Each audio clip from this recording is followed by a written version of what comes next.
जय हिंद। मैं श्री सीएम सैनिक अकादमी मैसूर के संस्थापक और एक्स ब्लैक एंड कमांडो। मैं हमारा सैनिक अकादमी मैसूर में है। हम हमारे यूट्यूब चैनल थ्रू सारे जानकारी दे रहे हैं, चाहे वो फिजिकल फिटनेस का हो, रिटन एग्जाम का हो, कोई भी ऑनलाइन एप्लीकेशन का हो, सारे चीजें हम अपलोड करते रहते हैं। वो भी कन्नड़ में करते थे और मुझे अच्छा एक मौका है कि हमारा राष्ट्रभाषा में मैं भी यूट्यूब में ऐसे ही जानकारी अपलोड कर रहा हूँ। ऑलरेडी कर चुका हूँ, अभी करने के लिए मौका मिला है। तो मैं चाहता हूँ कि ये सब इसका लाभ उठाए, इसका फायदा होना चाहिए। जी हाँ, मैं बात करूंगा कि आज CISF के बारे में। मैं ऑलरेडी SSC क्या है, पैरामिलिट्री क्या है, मिलिट्री क्या है, BSF क्या है, CRPF क्या है, इसके बारे में मैं कन्नड़ में ऑलरेडी जानकारी दे चुका हूँ। आप अपना हमारा यूट्यूब चैनल में देख सकते हैं। बट मैं अभी हिंदी में भी शुरू कर दिया हूँ, हिंदी में भी जानकारी दे दूंगा। मैं आज बात करूंगा CISF, central industrial security forces के बारे में। जी हाँ, CISF एक बहुत अच्छा सिक्योरिटी फोर्सेस है जो एयरपोर्ट में ड्यूटी करती है, मेट्रो में करती है, सेंट्रल गवर्नमेंट के कारखाने में करती है, RMP में करता है। तो बहुत सारे ऐसी जगहों पर वो बहुत अच्छा ड्यूटी कर रहा है। इस बार जो वैकेंसी निकला है 1149, जो ये वैकेंसी है 12th पास साइंस कैंडिडेट के लिए। ये बहुत अच्छा मौका है। ये GDC एक अपग्रेड है और ये स्टेट वाइज दी गई है, कैटेगरी वाइज भी उनको रिजर्वेशन है। मैं और उसके बारे में अच्छे से बात करूंगा। देखिए, तो ये तो आप देखिएगा, रिक्रूटमेंट ऑफ कांस्टेबल या फायर लिखा है। ये मेल कैंडिडेट के लिए, ये लड़कियों के लिए नहीं, जस्ट लड़कों के लिए है। डेट देखिए, जो एप्लीकेशन डेट जो है 29 जनवरी 2022 से लेकर 4 मार्च 2022 तक है। और इसका पे स्केल भी दी गई है। आपको क्या पेमेंट मिलेगा? ये पेमेंट है 21,700 से लेकर 69,100 तक उसका पेमेंट बैठेगा। जी हाँ, इसमें मैं बात करूंगा, ये एप्लीकेशन जो है ऑनलाइन एप्लीकेशन है, आपको ऑफलाइन एप्लीकेशन डालने की जरूरत नहीं है। नेक्स्ट बात करूंगा आपको क्या है, कौन सा स्टेट में कितना वैकेंसी दी गई है। टोटल 36 जगहों पर उन्होंने वैकेंसी दी है। आप देख रहे होंगे कि अंडमान निकोबार, आंध्र प्रदेश, अरुणाचल प्रदेश, ये सारे आप देख रहे होंगे। इसमें सब जगहों का नाम दिया है। और इसमें कैटेगरी है, जो 5 कैटेगरी है। 5 कैटेगरी आपको पता होना चाहिए, UR, EWS, SC, ST and OBC। ये 5 कैटेगरी के लिए उन्होंने रिजर्वेशन दे चुका है। UR क्या है आपको बताना चाहिए, अनरिजर्व्ड कैटेगरी है। EWS इकोनॉमिकली वीकर सेक्शन है। SC शेड्यूल्ड कास्ट है। ST शेड्यूल्ड ट्राइब और OBC अदर बैकवर्ड क्लासेस है। उनके लिए भी वैकेंसी दी है। जी हाँ, और मैं बात करना चाहता हूँ, इसमें जो वैकेंसी है, वैकेंसी आप उसका फायदा उठाइए। और ऑल स्टेट के लिए दिया हुआ है। मैं इसी तरह सेम मैं कन्नड़ में भी ऑलरेडी अपलोड कर चुका हूँ, जो कन्नड़ लोगों के लिए कन्नड़ समझ में आ जाए। तो मैं हिंदी में भी अपलोड कर रहा हूँ, जो हिंदी समझ सकते हैं हिंदी में भी उसका फायदा उठा सकते हैं। जी हाँ, मैं भी बात करूंगा इसकी एलिजिबिलिटी क्राइटेरिया क्या है। जी, एजुकेशन ऑलरेडी बता चुका हूँ, 12th पास साइंस होना चाहिए, तभी आपको ये मौका है। नेक्स्ट उसका एज लिमिट क्या है, 18 से लेकर 23 एज के अंदर होना चाहिए, तभी वो आप एप्लीकेशन डाल सकते हो। उसकी डेट ऑफ बर्थ क्या होना चाहिए, 5 मार्च 1999 से लेकर 4 मार्च 2004 के अंदर होना चाहिए। जी हाँ, और कैटेगरी जो है उसके लिए क्या क्या छूट है वो भी बताता हूँ। रिलैक्सेशन क्या है, SC ST के लिए 5 साल का रिलैक्सेशन है, OBC के लिए 3 साल का रिलैक्सेशन है। एक सर्विसमैन, बहुत सारे सोचते हैं एक सर्विसमैन कौन होता है, BSF है क्या या CRPF है? नहीं, इसमें आपको पता होना चाहिए एक सर्विसमैन मतलब मिलिट्री वाला। मिलिट्री में जो टोटल 3 सेना आता है, आर्मी, नेवी, एयरफोर्स, ये तीनों सेनाओं से जो रिलेटेड होता है उनको एक सर्विसमैन कहलाता है। उनके लिए मौका है, क्योंकि वो बहुत जल्दी कम उम्र में रिटायर्ड हो जाता है, उनके लिए और एक जॉब सर्विस करने का मौका देते हैं।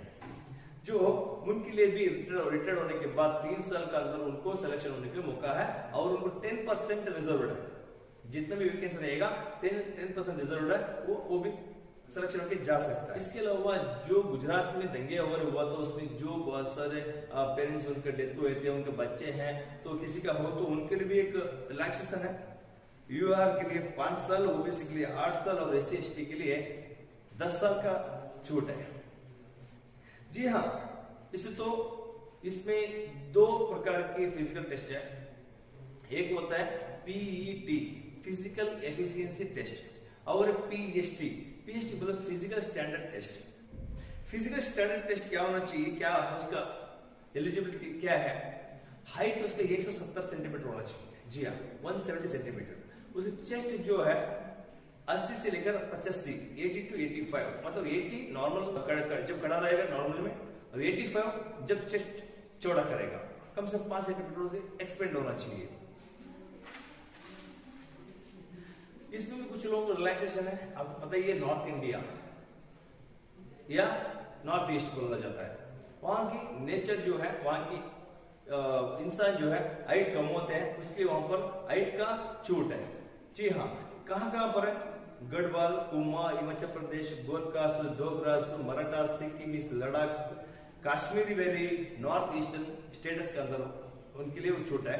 उनका हाइट क्या है? 165 सेंटीमीटर भी होने से भी चलेगा, और चेस्ट जो है 78 से लेकर 83 होने से भी उनको अप्लिकेशन डाल सकता है। इसके अलावा जो मिजोरम एंड नागालैंड के लोग हैं, वहां का और भी छोटा हाइट कम होता है, उनके लिए 162.5 सेंटीमीटर हाइट और 77 to 82 सेंटीमीटर का चेस्ट होने से भी आप अप्लिकेशन डाल सकते हो। वेट के बारे में बात करेंगे तो जिसका हाइट और एज के हिसाब से उनको वेट होना चाहिए। एग्जाम्पल ये है, अगर किसी इंसान 170 सेंटीमीटर हाइट है, उम्र 20 की है, तो कम से कम उसका 50 kg वेट होना चाहिए।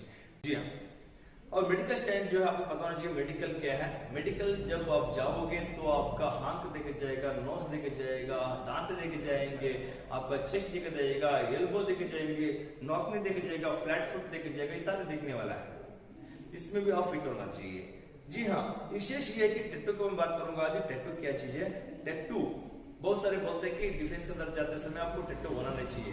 इस पर एक अच्छा मौका है, टैटू आप डलवा सकते हैं, लेकिन कहाँ होना चाहिए, कैसे होना चाहिए, वो पता होना चाहिए। टैटू बाएं हाथ में आपको ले सकते हो, 1/4 छोटा होना चाहिए। बॉडी में हो सकता है, लेकिन राइट हैंड में नहीं होना चाहिए। राइट हैंड में क्यों नहीं होना चाहिए? राइट हैंड में हम सैल्यूट करते हैं, इसलिए उसके अंदर राइट हैंड के अंदर नहीं होना चाहिए। अगर टैटू होगा तो भी क्या होना चाहिए टैटू में? वो नेशनल का कोई इम्प्रेस वाला कोई चित्र होने से चलेगा, इंडियन लिखा होगा, जो कल्चर के लिए जरूरत पड़ने वाला, ऐसा कोई भी डाल सकते हो।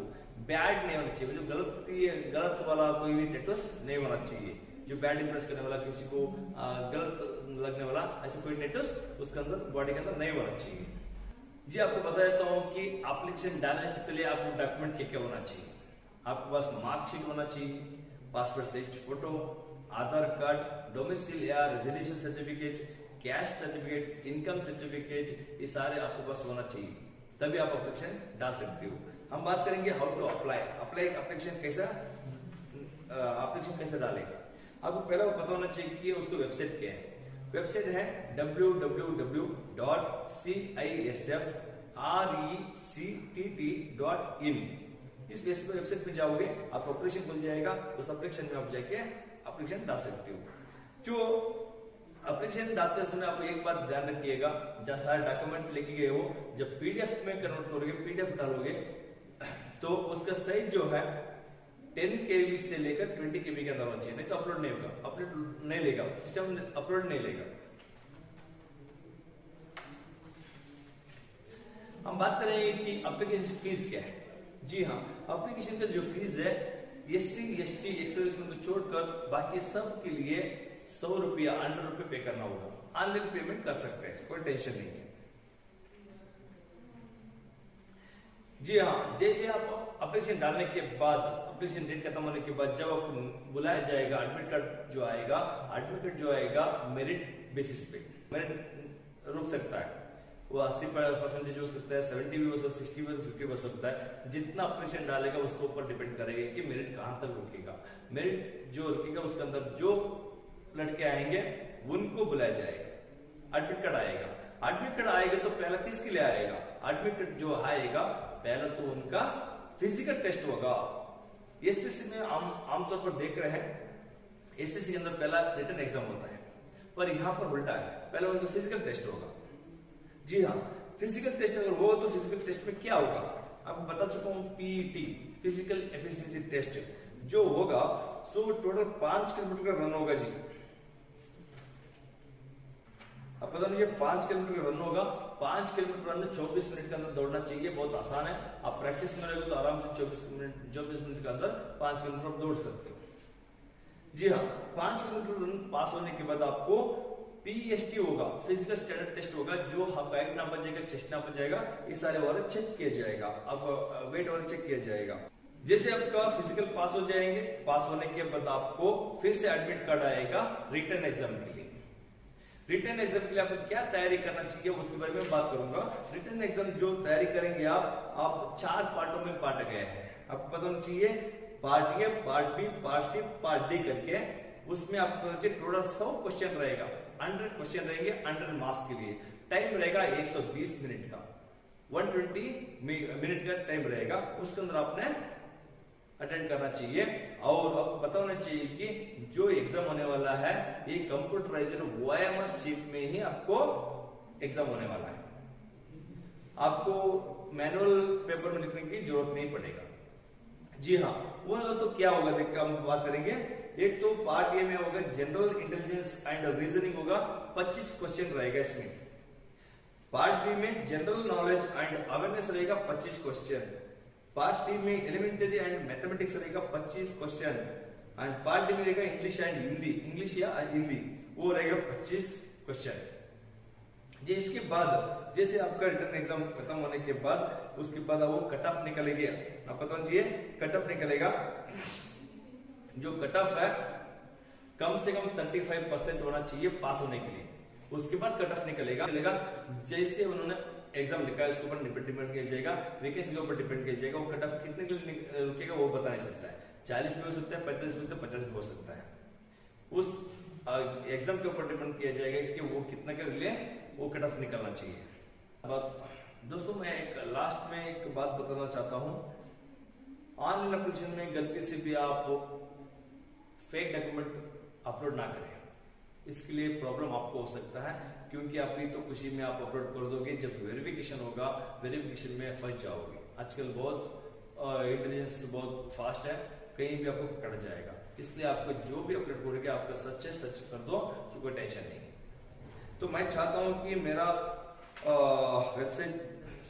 मैं चाहता हूं कि हमारा YouTube चैनल के थ्रू आप बहुत सारे CSF के बारे में पूरी जानकारी ले ली है और इस जानकारी का आप फायदा उठाएंगे।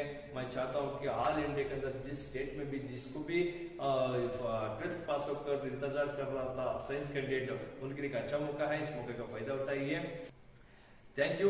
मैं और चाहूंगा कि ऐसे नए जानकारी मैं देते रहूंगा, चाहे वो मिलिट्री हो, चाहे पैरामिलिट्री हो, चाहे पुलिस हो, दिल्ली पुलिस हो, उसके अलावा जो राष्ट्रीय जो भी हमारा सेवा करने वाला सेवा का काम होता है, इस सब को मैं जानकारी देते रहूंगा।